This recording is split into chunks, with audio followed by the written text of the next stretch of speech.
The breeze at dawn has secrets to tell you. Don't go back to sleep.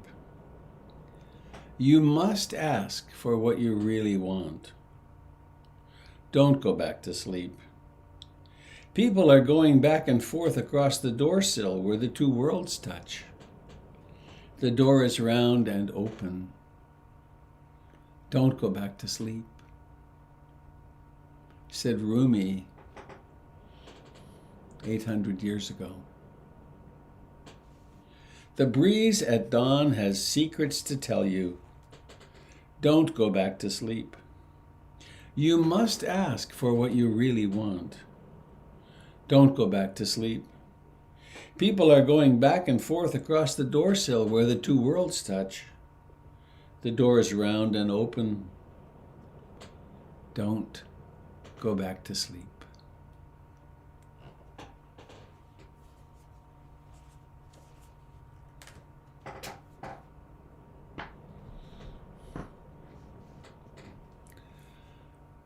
Once again, dear Dharma friends, we rise early. We make a priority of coming together to practice.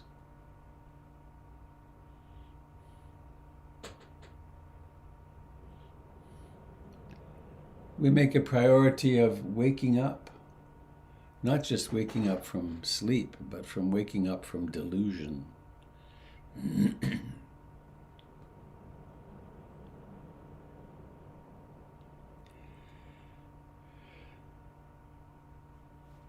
In doing so, hang on, I gotta push a button here and make a noise. Recording in progress. In doing so, we are part of a great lineage,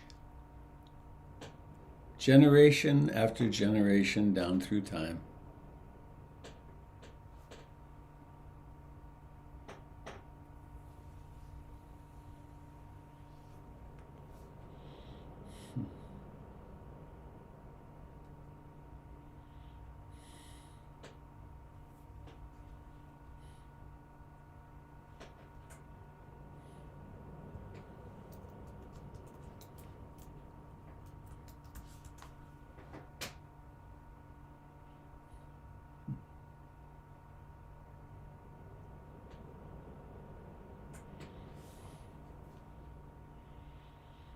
And there's a little piece of the universe, a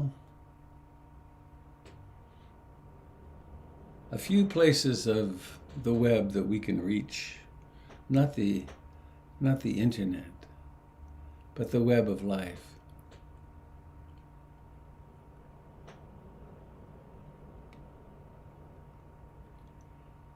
That we can make a real difference in them, those little knots that are close to us. So let's make a commitment. I take refuge in the Buddha. I take refuge in the Dharma. I take refuge in the Sangha. Refuge, that place one goes in the midst of the storm, when the going gets rough.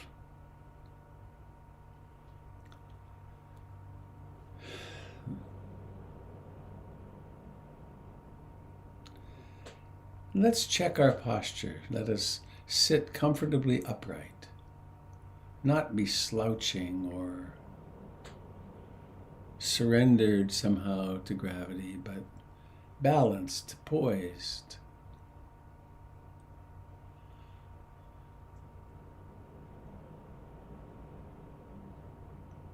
And the Satipatthana Sutra says,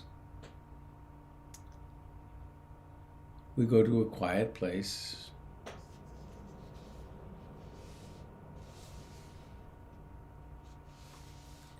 abandoning covetousness and grief concerning the world.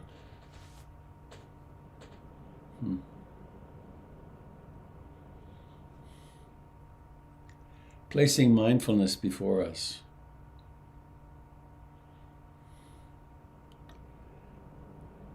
And let us acknowledge that there is, in fact, a body.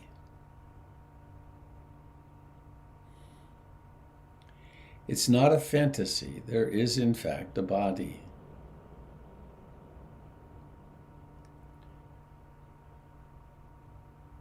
It makes contact with the chair, the cushions, the floor.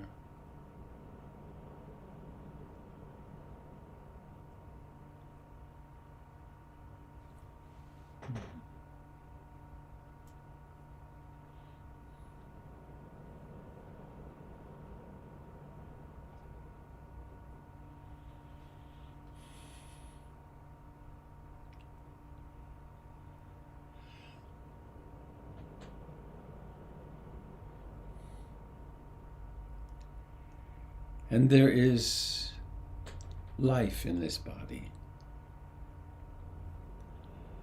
And consciousness co-arises with this body.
Each breath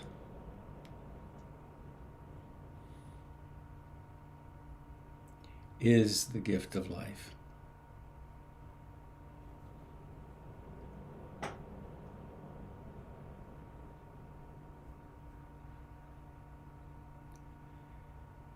And each breath has a beginning.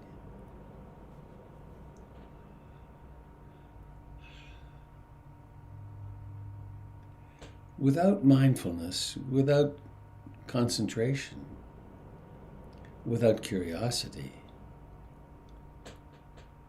the breath is just breathing, a sort of who cares.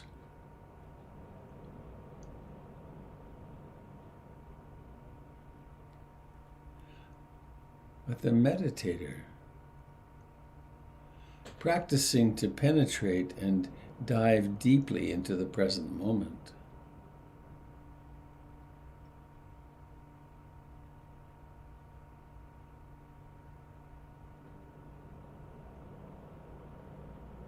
notices each breath is really one of a kind.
There may well be thoughts.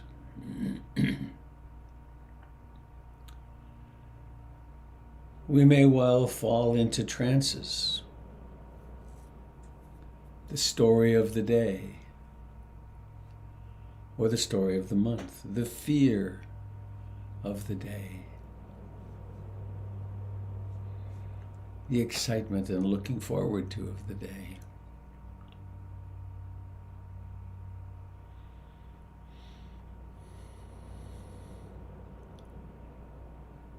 And the practice is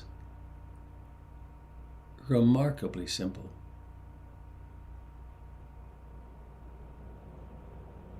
Be here now.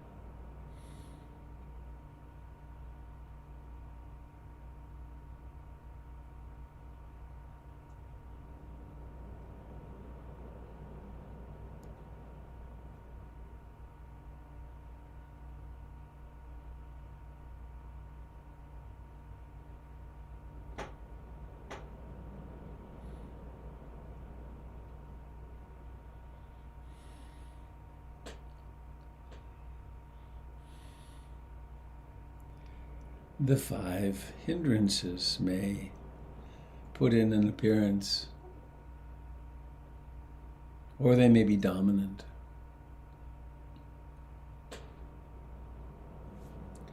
Let's not make them an enemy. Let's instead use them as the fuel, as the compost for awakening.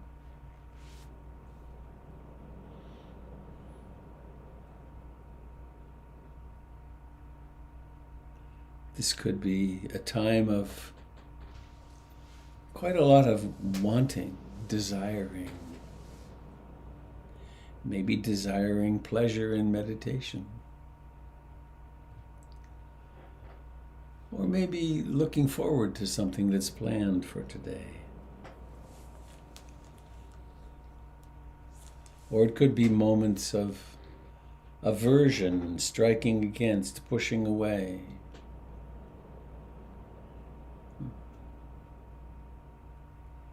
Could be pushing away the concept of ourself.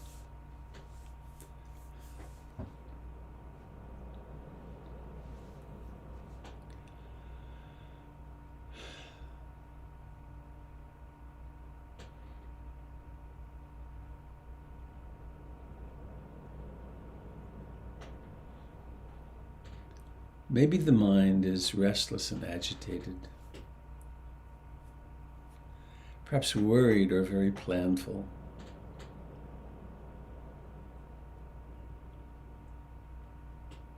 Or maybe sloth and torpor are in the ascendancy, losing consciousness almost completely, the head lolling forward or off to the side.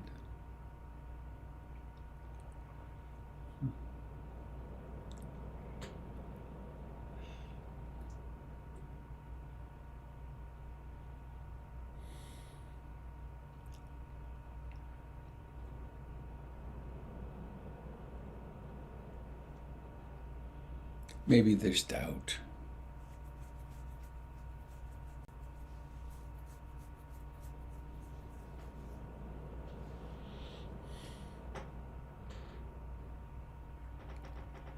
The first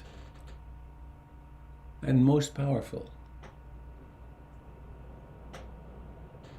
treatment of the 5 hindrances is mindfulness. Knowing what's happening.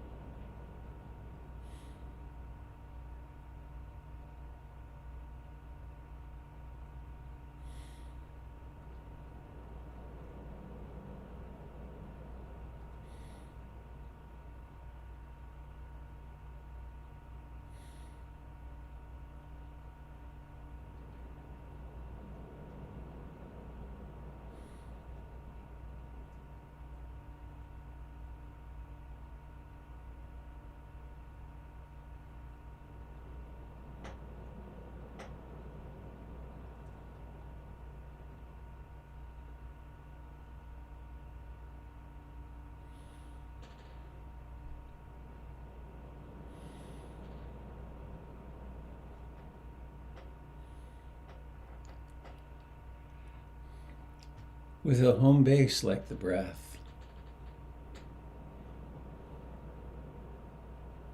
and a commitment to sit still.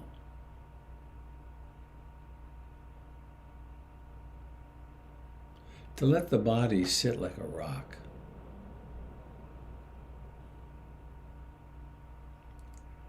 We can develop remarkable concentration.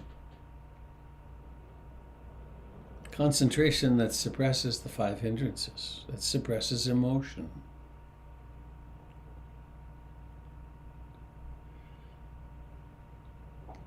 That brings forth an inner joy that we've always wanted.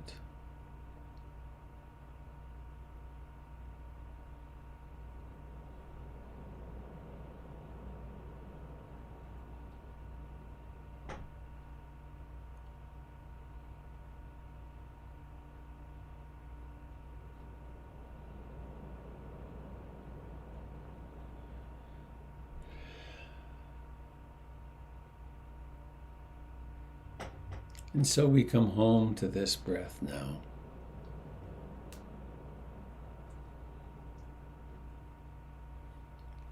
And there's something known as initial application, kind of like the targeting. And then we sustain this application. We sustain the intention to stay with the breath. When the mind wanders, mindfulness illuminates it.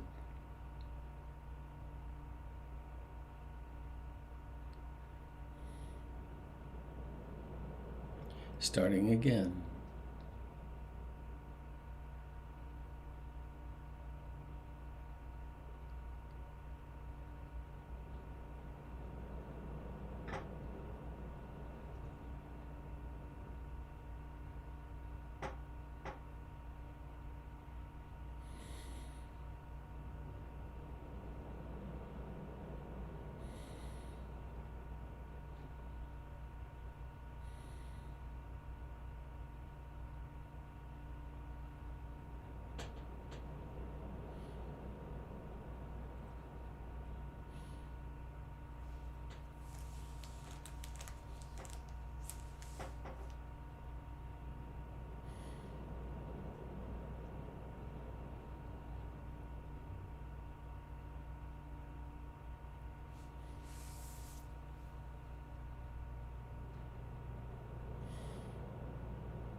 Notice if there is any tightness. Tightness in the body, in the forehead, in the throat, in the belly. Soften the belly.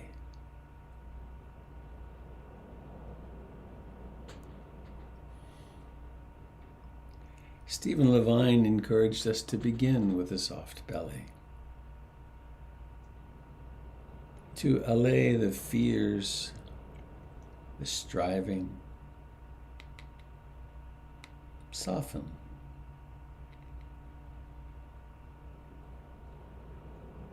Soften some more.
The infinite vastness of causes and conditions, previous karma ripening in the moment, creates all kinds of circumstances we can't predict.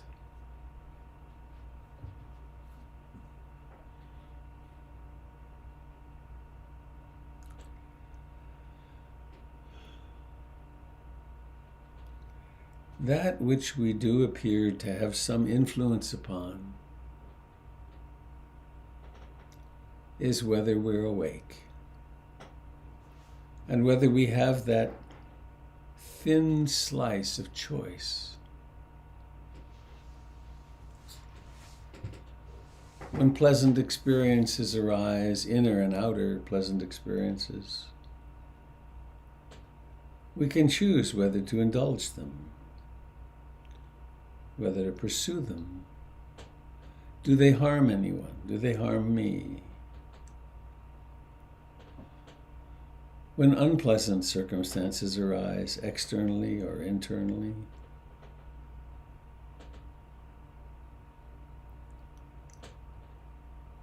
Do we just accept them? Do we endeavor to change them?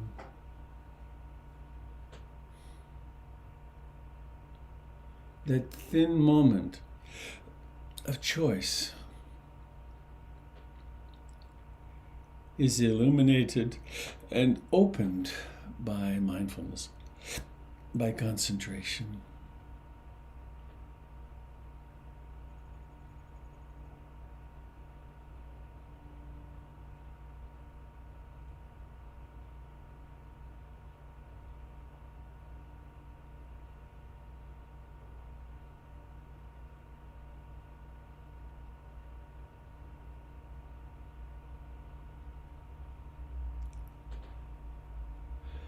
Thoughts, memories, plans, emotions, delusion, the fog of delusion.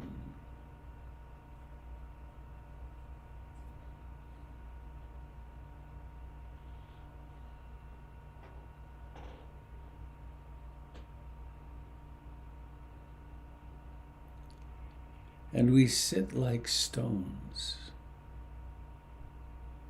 like boulders, like mountains.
It's possible to be mindful of how much effort we're making.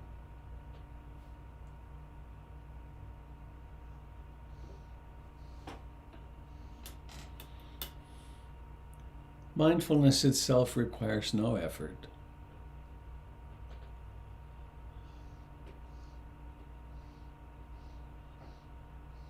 There's that old analogy about bicycling.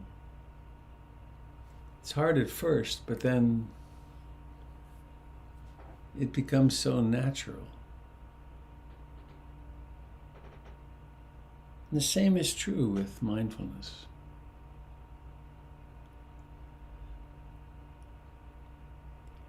As the delusion melts away, it's just so natural to be awake.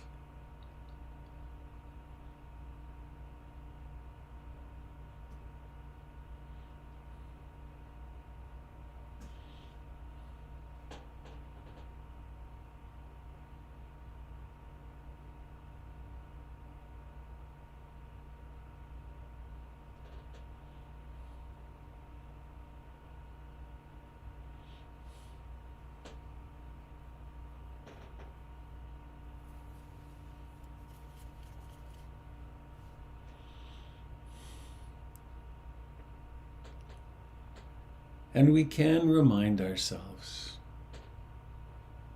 I aspire to love and accept myself exactly as I am in this moment.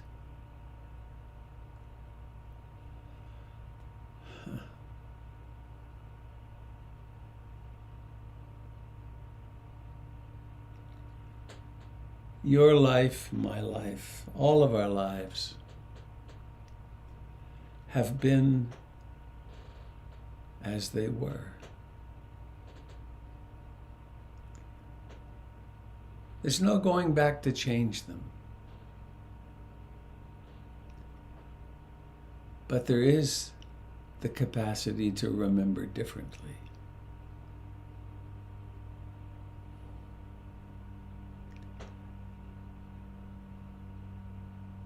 To remember the vast array of kindness that has come your way in this lifetime.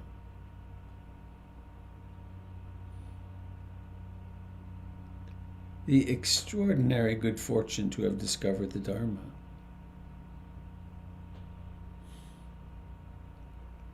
Imagine a 2,600-year lineage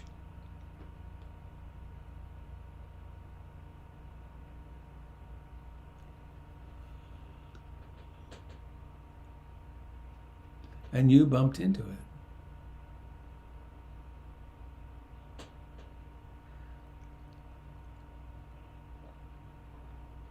You sought it out somehow.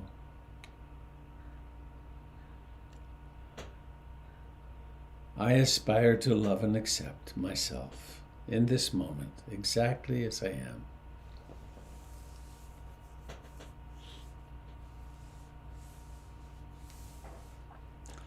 When I discover that I'm hurting, no matter how I'm hurting, I intend to hold myself in sweet compassion.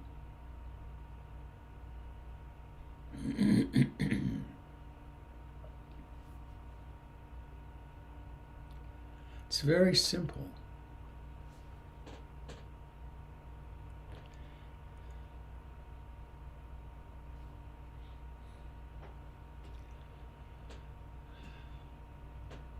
A decade ago, a wonderful young woman named Gina Salah came to PIMC. She's a kirtan singer. She led us in a chant, lie back in the arms of love. Rest back in the arms of love. Lie back in the arms. You are safe from harm. Rest back in the arms of love.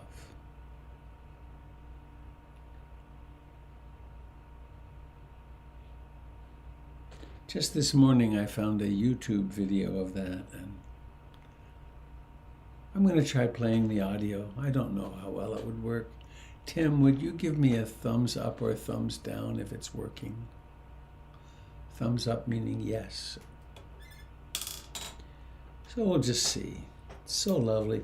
She's in Japan and she starts with the Japanese version of it.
This is the message that the mother gives the baby time and again in that beautiful gaze. When everything goes well, there's a request to post the link I put it in the chat already. Look up Gina Salah, Lie Back in the Arms of Love in YouTube. So that's our task in a way, isn't it? It's not a working task. It's a resting back task.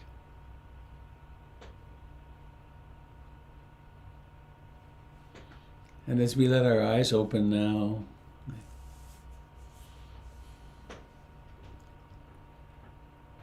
to seeing in exquisite clarity or in blurry suggestions of shapes and everything in between. On my screen, I see you.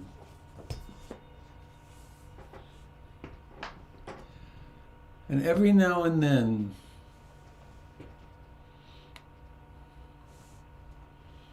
we were talking yesterday about how can we not see, how can we not know our interconnection with the world? It's the same with each other. How can we not know it? But every now and then, even through this flat electronic medium, somehow or another, I get a glimpse of who we are. And it always softens me hugely. It's like, oh, right. Every single one of us is walking through a lifetime, and we don't have the least idea how it will end. We do know it'll end.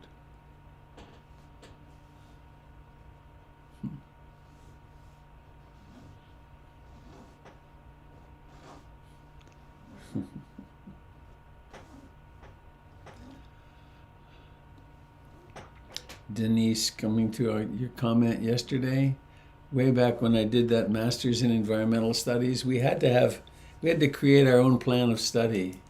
And I had 2 questions and 2 sub-questions in my plan of study, which remains the same plan today. And they were, if we truly are part of the earth, how is it we don't know it? And how can we get back to that perception? Or how can we create, how can we open that door of perception? And then the second is, if we really are part of each other, really, how is it we don't know that? And how can we possibly treat each other so badly? And what can we do to get back to that connection of interbeing? And those have been the guiding poles of my life in meditation and my life in psychotherapy. How to heal the traumas, how to feel and know what's really going on so that we live a life of compassion and love.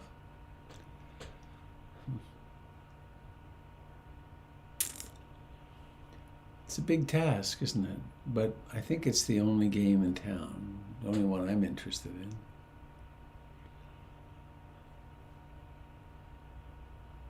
That's not really true. I've chased after all kinds of other things thinking they would do it, and oddly enough, they always come up short.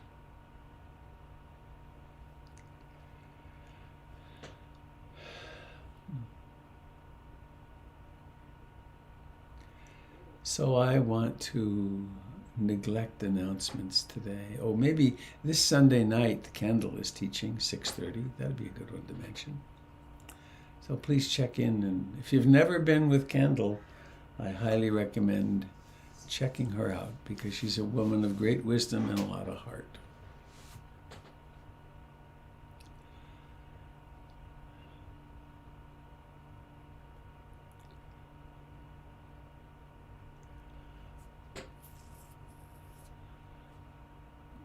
Jim, do you remember the name? I'm so bad with names. The name of the woman from Minneapolis who we're meeting with tomorrow?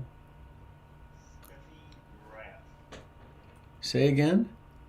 Steffi Graf. Steffi Graf, yes. Who uses they. Steffi Graf is teaching at Cloud Mountain today and has been for a few days. And she's stopping by PIMC for the morning from 9 to 1, I think, tomorrow. I'm setting up my office air conditioner in the living room, so that's good for us. But she and the Minneapolis Meditation Center have been dealing with the issues of diversity, equity, and inclusion, belongingness for 10 years. And she's coming to meet with our board and teachers and the DEI committee tomorrow. Part of our getting moving in this years-long process of becoming a more welcoming community. So I'm glad of that, glad that's happening. So I'd like to invite you to share what is blossoming in your heart this morning. What did they call it in the joys and sorrows? That's what they used to call it at the Unitarian Church.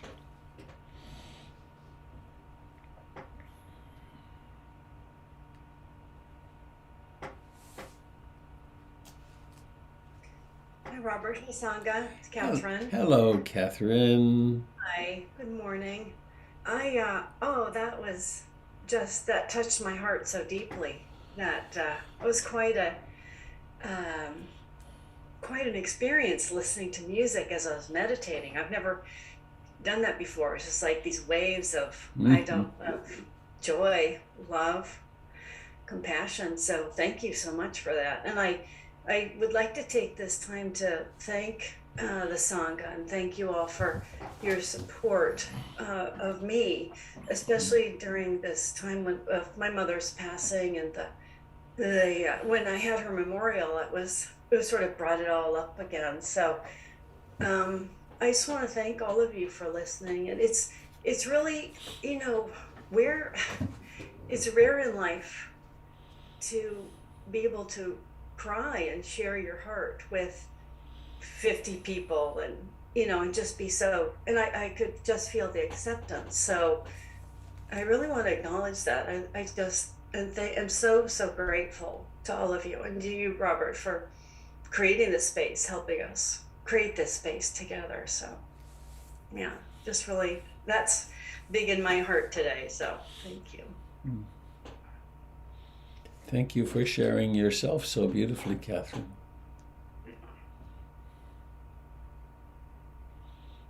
Hello, Robert and Sangha. This is Davina. Hello, Davina. Hello. And I am in possession of some very good news. I've just been offered a job, and it's very exciting. I was unemployed for most of the pandemic, and I really learned part of my meditation practice was learning to be at peace with the uncertainty and the lack of security. And so as I sign up for all these benefits and quote unquote security, I'm wrestling with my mind's desire to dismiss and distrust celebration and joy, because I know how easy it is to lose all of these symbols of quote security. And I'm wondering if you could talk a little about the tension between allowing yourself to celebrate joy, but also remaining unattached to illusions of security.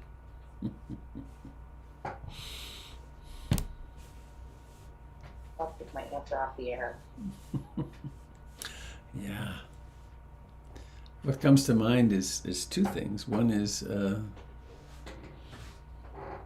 oddly enough, it's chop wood, carry water. When there's joyous moments, why not be joyful and mindful? And recognize that there are causes and conditions. It's a new job, yay, and there's great benefits. Isn't that wonderful? Imagine a job with great benefits. And also, it'll end. Everything does.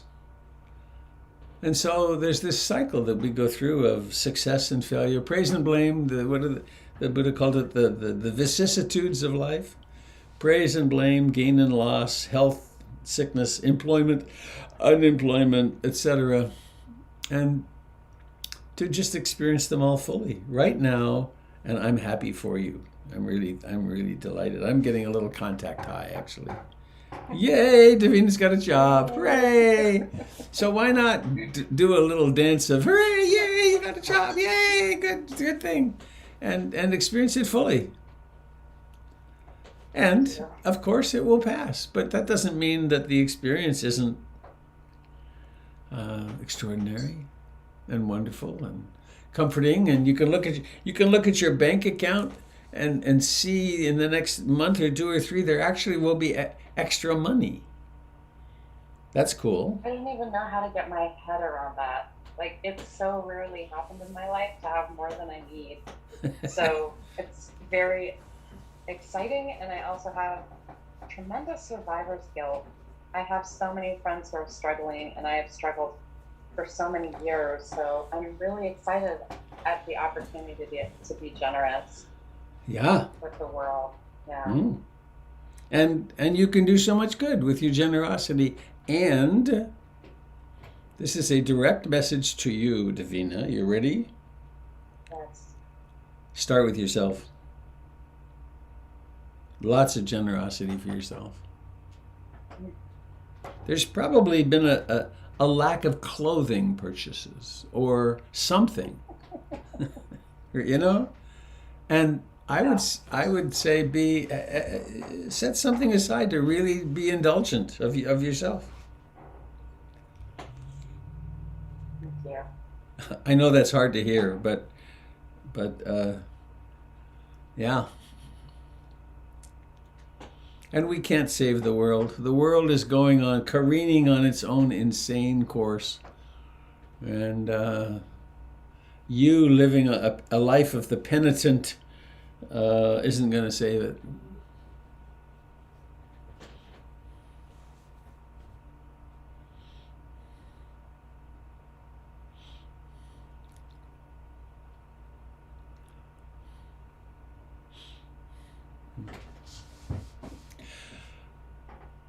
An interesting story. I don't know.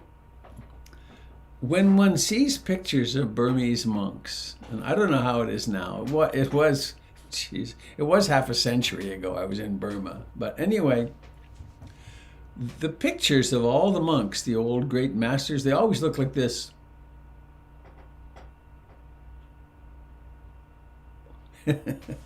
They're very dour or dour, I don't know how you say that word, but they look they're grumpy old men, but then to be among them, there's all this laughter, and the discontinuity, is that a word? The cognitive dissonance for me was shocking in a way, and I never thought to ask. But then I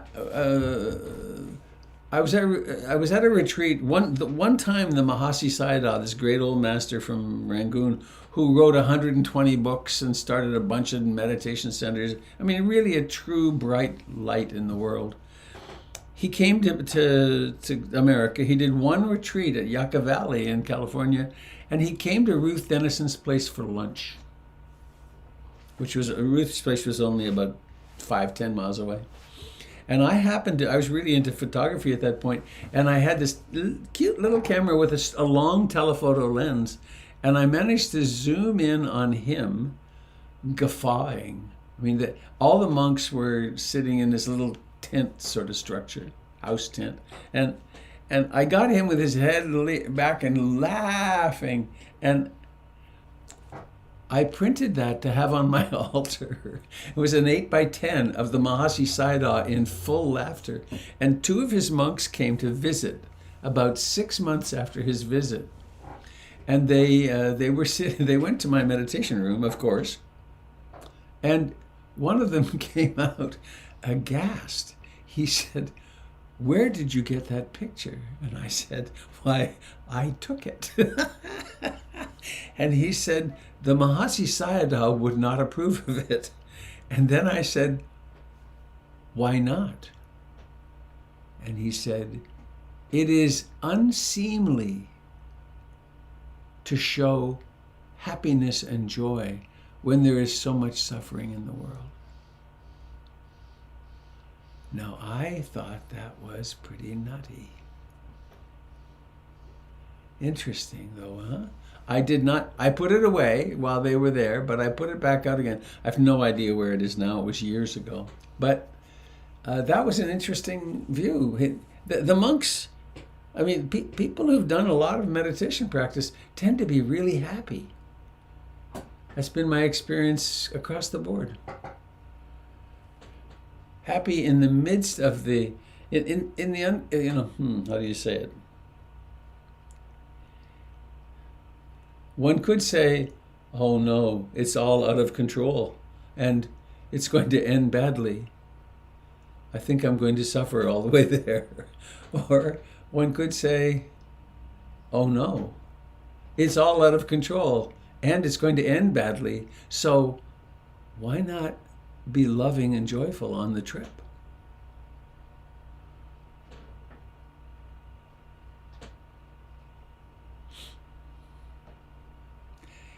It does require a lot of us, though, because we, as we deepen in our meditation, we have to encounter all that old ignorance and delusion and all the traumas of our life.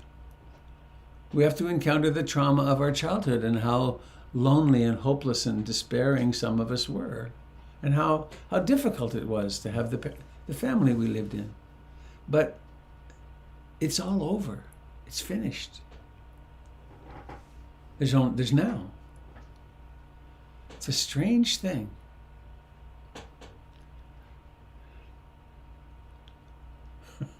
I just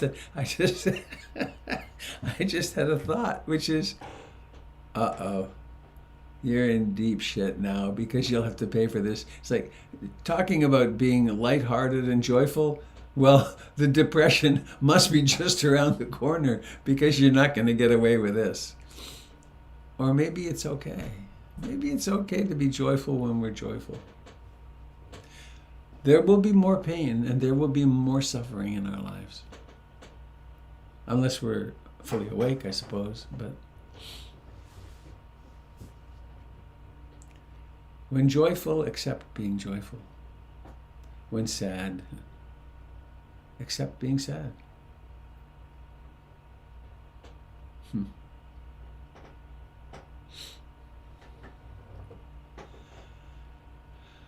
The sun is up here in Portland, Oregon. It's quite yellow, quite red. There's a reddish tone, which means smoke. I haven't checked the smoke index or the particulate index, but yesterday afternoon it was 100. The index was 102.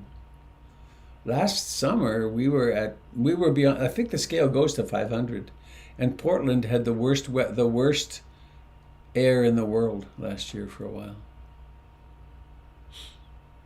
It's got to be bad when you're worse than Kathmandu.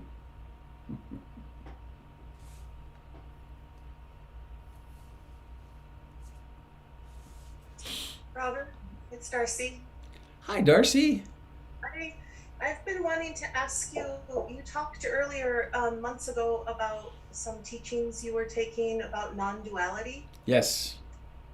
And, talking about what Denise said yesterday, and then a few weeks ago somebody mentioned they had friends that really were anti-vaxxers, and just I've really been interested in having sorrow in my life and having happiness at the same time, and I wondered if you could direct me to a good book or some resources about learning more about non-duality.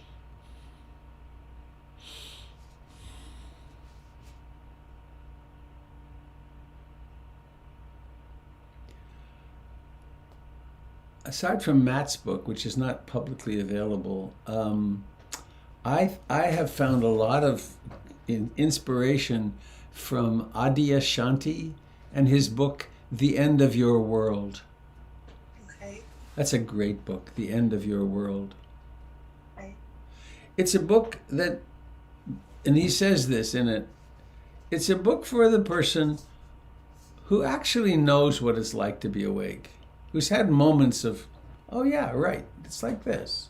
But then we fall back asleep. We fall back into the trance. We do it with drinking or emotional, self-pity, and he lists out a bunch of the different ways that we fall back into trance.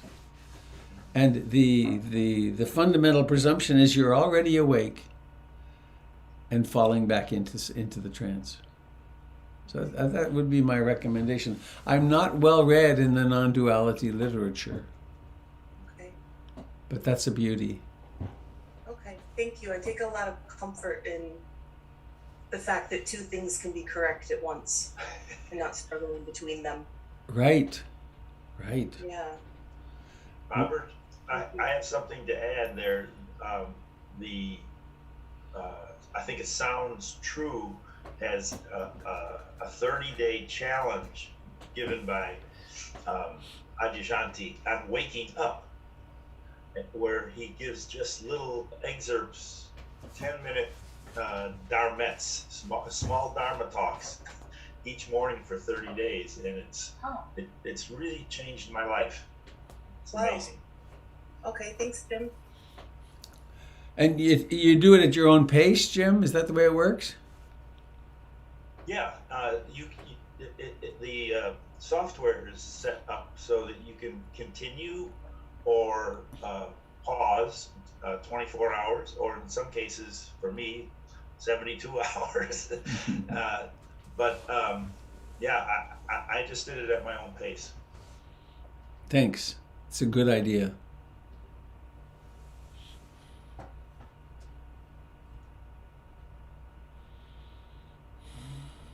Good morning, all. It's Francine. Hello, Francine. Is there a lost and found department at PIMC? Yes? Well, I'd like to report a missing person. I'm not sure where the Francine of 18 months ago has gone. I'm glad you found that funny. Could you describe her for us? Well, there seemed to have been this kind of giant ego person that was walking around for 70 some years, and she is just gone, just disappeared. So sometimes it makes me wonder what happened to her, or even what that thing was, because it's didn't hardly seem real, but some phantom pieces gone, lost, gone. Do you want to find her? Do you want to reclaim her? She was pretty used up. I think it was a pretty used up thing. So I find this, I still do a lot of crying, so that's fine. That's fine. But their sense of sort of egolessness. I don't know if it's a void or I don't think I miss her because the stories are really boring.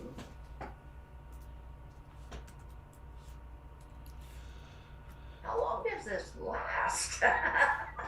You mean, how long does the transformation last? Yeah. Yeah. I guess call it that. Well, if it's a transformation, did you do chemistry? Oh, yes. You remember that by definition, a chemical reaction cannot be reversed, That's right.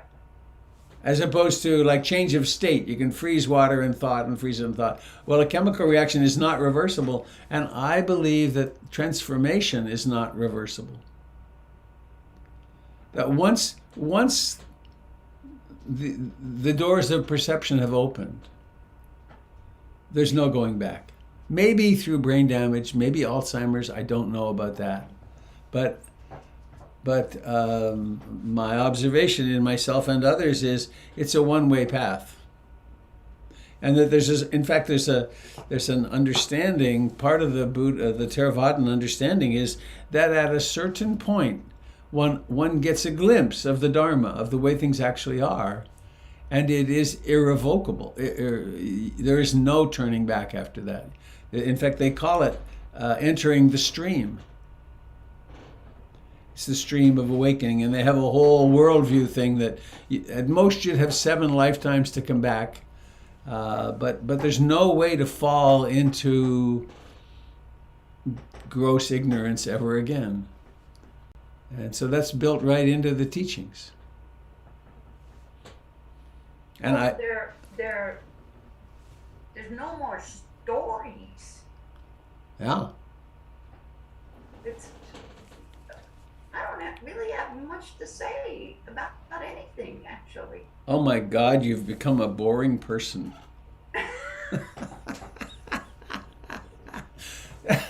Damn. Imagine that. Why, Francine's become loving and compassionate, but she sure is boring. We don't know why we like being around her anymore, but we sure like being around her. Remember when you could buy stuff on layaway, that you wanted something and then you only had a few dollars, so that was Yeah. I guess in a storage closet. Mm-hmm. Well, I looked there. I looked and looked and looked in the layaway, and it's like, no, not there either. It's sort of fabulous and bewildering at the same time. Yeah. You know, I have an experience that I have heard from many other. I've been in such a privileged position talking to people as they meditate over months and years. And in particular, I used to, and I may well again, I used to go once a year to the Yukon. And so I had students there, and I would see them, and we'd connect and all that over a few days, maybe 5 to 8 or 10 days. And then I'd be gone for a year, and then I'd go back. And those who had been practicing were different. They were different. They knew themselves to be different. And how do I say this?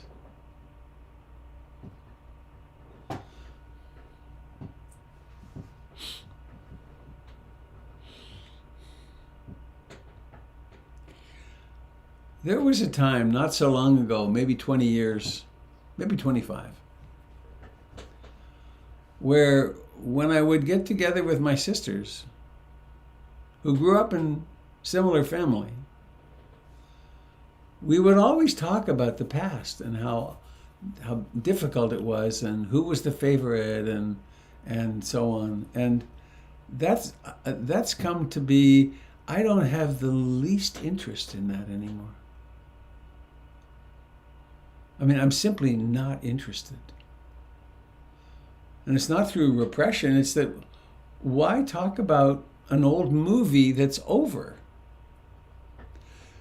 And it's not completely over. I mean, I still carry my attachment wounds, and I mean, I have scars.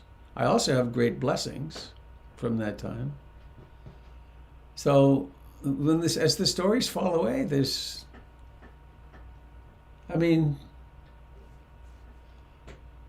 I can look outside this window. I can look at this window. I made a mistake with the hose this morning and blasted it. And there's water drops on the screen. I was watering those plants that you put in last summer, Right. Francine. And this is really just a window on a house and a yellow sky and some Douglas fir trees and a bit of we have this elaborate garden. I put in these giant sunflowers that are about 15 feet high, and they're very dramatic. I can see a couple of them. This is just an ordinary window. But I can look out at and soften in that way that I do in meditation, and it brings me to tears.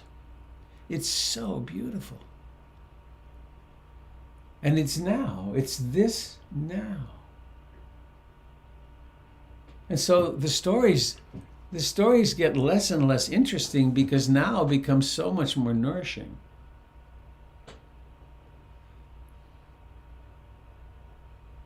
So yay. I will file a I will file a missing persons report if you want. We can have an all points bulletin and see can we find Francine's grumpier self. Yeah, or story-filled self. I'm so content with what is that there's really no room for stories, and I'm not that interested in trivia anymore. I don't really need to hear someone else's old stories either. And I can sit there and, be kind enough if someone needs to, what I call dump, if you need to dump, but I don't really have any input about it. So I heard one teacher say something like, once you can see, you can never not see. Yep. So I'm kind of going with that. Yeah, I have on occasion, I'm thinking of a person or two back 15 or 20 years ago, relatives, that this one person I'm thinking of could and would tell stories about someone she'd known whose brother had done something not so good, or good even, and then the reaction of his friends to what he had done, and she would tell this as though it was real. Yeah. And it got so that I couldn't make a meaning out of it, because it was really idle chatter. It wasn't about reality at all. And I loved her, so I did a lot of listening.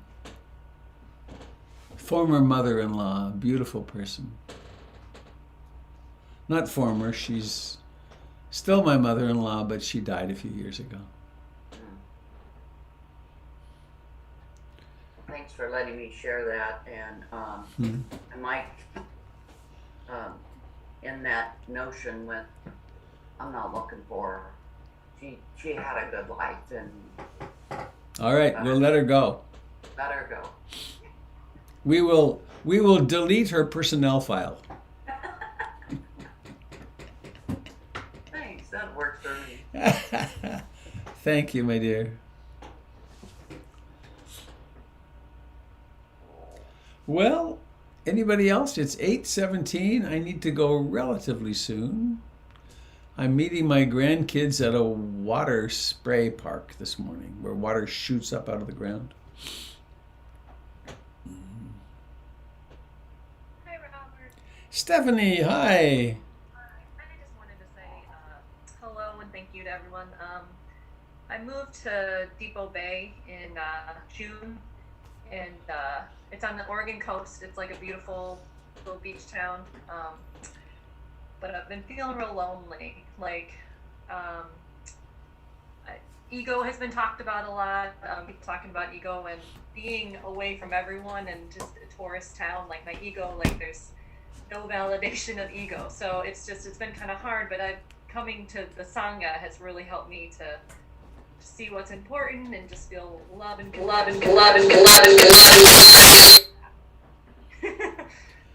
Wow, Depot Bay. What took you down there? We wanted to be more in nature. We wanted to be more out of society. Yeah. A little bit, yeah. We just wanted to, yeah. So it's been, it was a real hard year with my son being in COVID and everything, and then moving out here. It's just a lot of peace. Everyone's had so much peace, so I know it was a good decision, but a lot more loneliness, and there's a lot more. Yeah. So, but this has been really amazing for me, and I just wanted to say thank you. to reconnect with the Sangha. It's such a beautiful, beautiful. How many people live in Depot Bay, would you guess? 1,200. 1,200, wow. And most of them are, not all of them stay all year. A lot of them leave in the fall and the winter. So, Yeah. yeah. So, it was a big life change. I'd say quite a commitment. Yeah. Small schools, Yes. Yeah. small classes, Totally different world. Yeah. yeah. Good air, mostly. 65 degrees all the time. Right. Yep. But yeah, I just so nice to know you guys are here. Okay, friends.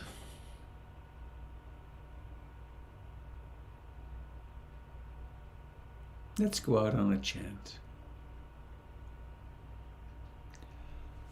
Bhavatu sabe mangalam.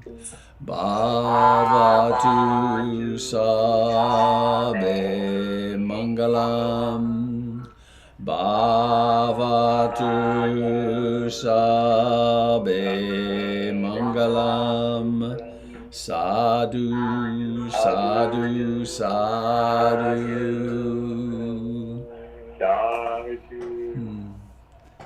Goodbye, lovely friends. See you Monday or perhaps on Sunday. And then I'm here through Friday of next week, at which point I'll be gone for 10 days. Happy. Robert, where's the water park? My grandson's coming. Oh, it's not a water park so much. It's in Forest Grove, which is where my son lives. And it's, but there's there's a really nice one also in Hillsborough, at the 32nd Street Park or something. It's just it's just water coming up, dancing up out of the ground, and it's exciting because you never know when you're going to get wet, and yeah. Yeah, we're looking for something to do, so thank you. We'll try that. The one in Forest Grove you need reservations for. Ah. It's the Forest Grove Aquatic Center, I think. Is what it's called. Yeah. Well, nice to see you all. Bye-bye. Bye. James, your beard is looking great.